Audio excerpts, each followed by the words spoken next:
Greetings everybody. This video will hopefully go over the second lecture, the second lecture notes from chapter 7, and part of it deals with the work energy theorem.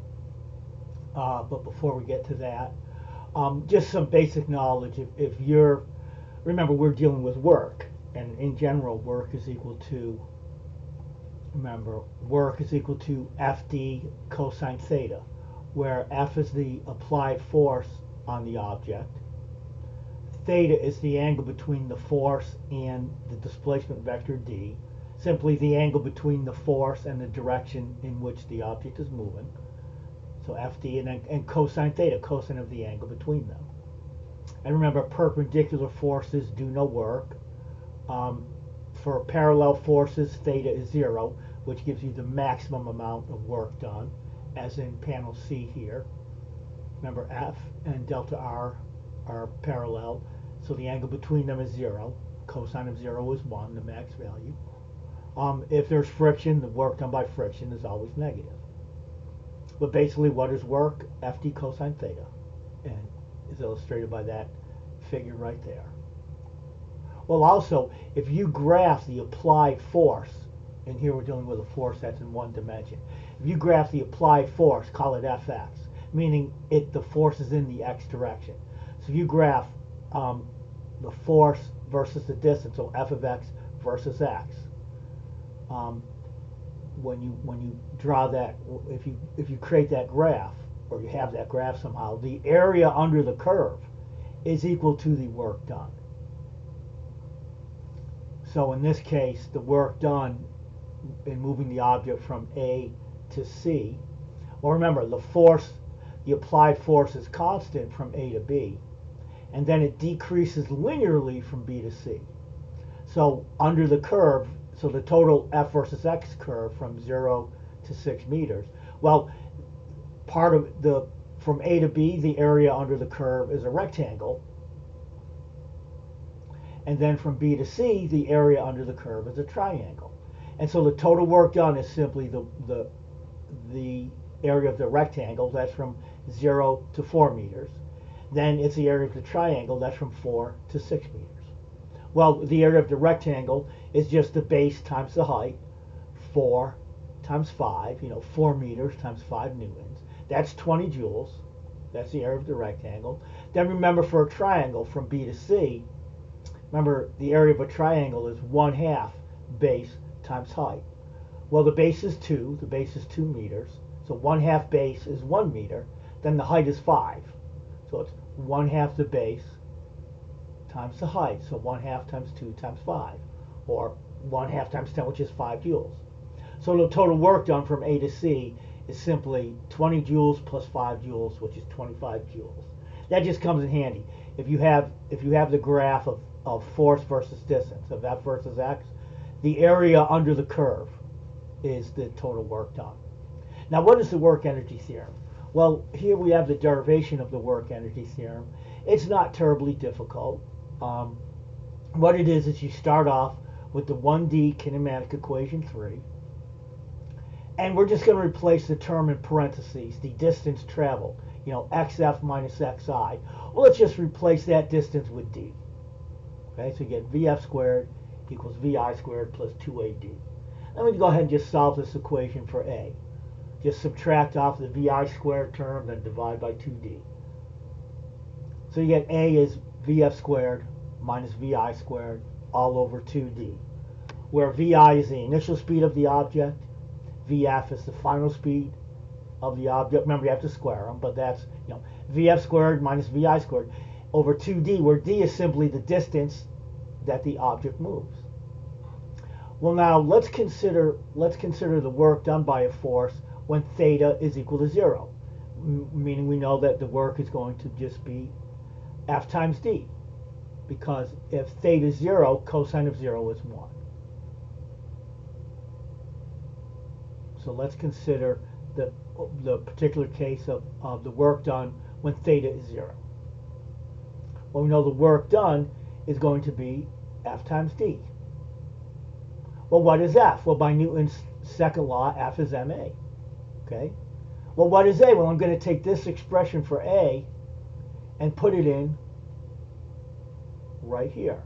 So I get the work is equal to M, in parentheses, Vf squared minus Vi squared over 2D, close parentheses. Then we have the D on the outside.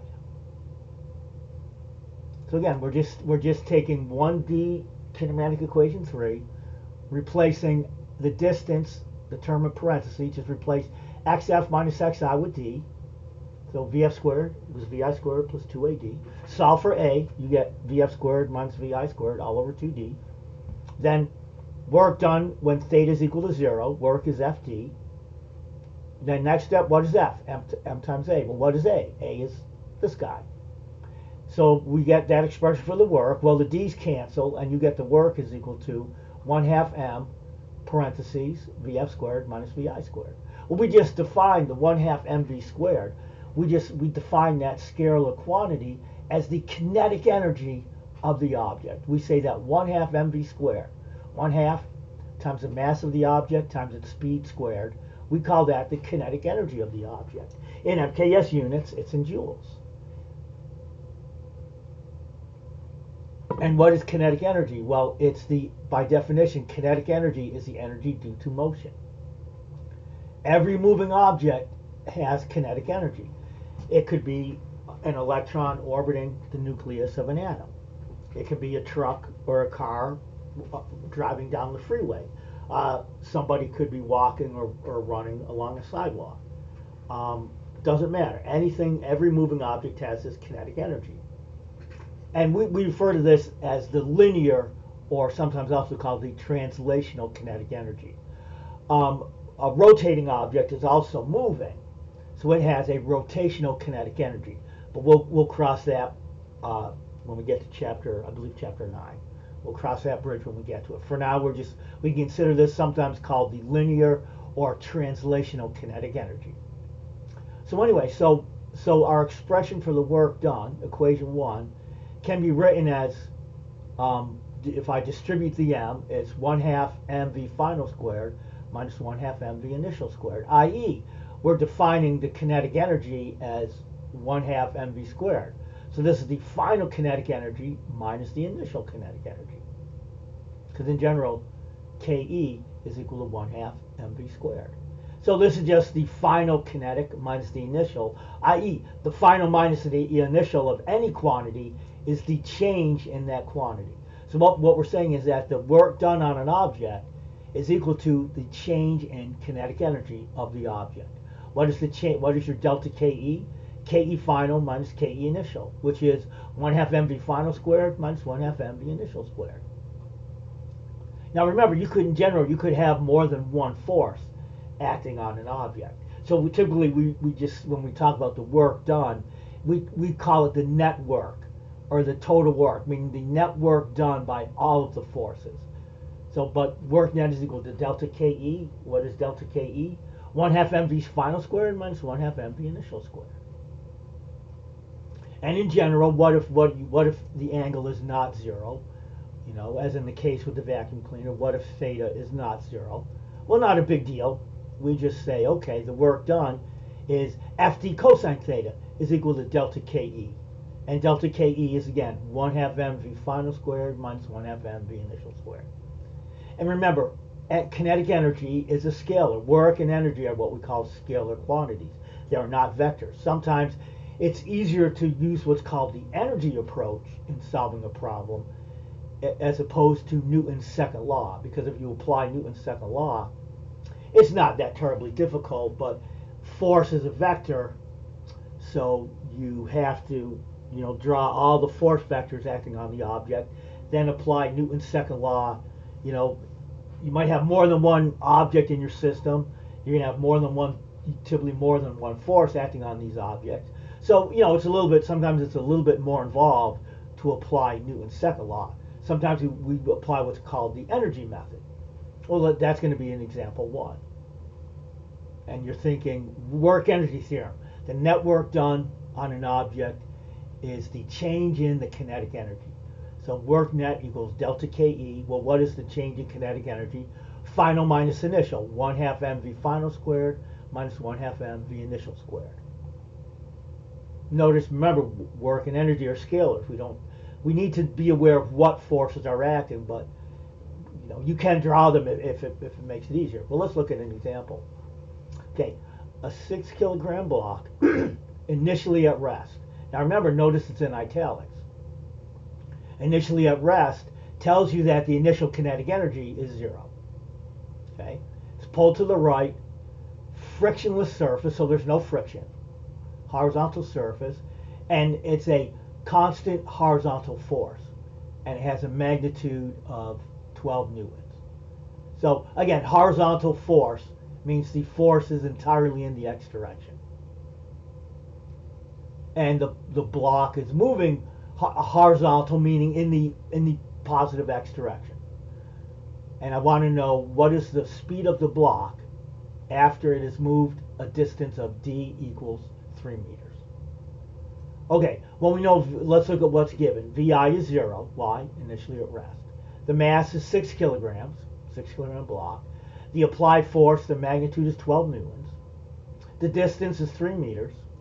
And theta is 0 because it's a horizontal force, meaning we could say positive x, and the mass is moving, being pulled to the right, positive x. So that means both F and the displacement are in the positive x direction, meaning they're parallel, so theta is 0. So let's apply the work energy theorem. Work net is equal to delta KE. In this case, the net work is FD, because theta is 0. So FD is the delta KE, which you can write this first step if you want on the right hand side. You can write delta KE, or you can simply go right to 1 half mv final squared minus 1 half mv initial squared. So again, left hand side, the net work, in this case theta 0. So left hand side, the net work is FD. The change in kinetic energy is 1 half mv final squared minus 1 half mv initial squared. Well, here I'm telling you that, hey, the initial kinetic energy is 0 because Vi is 0. So you have FD as 1 half mv final squared. We want V final. We want what is the final speed when it is moved, after it is moved through a distance of 3 meters. So solve this for VF, multiply by 2, divide by m, take the square root. VF is root 2FD over m. Units are all good, plug in the values. 2, 12 newtons, 3 meters, all divided by 6 kilograms. You get 3.50 meters per second.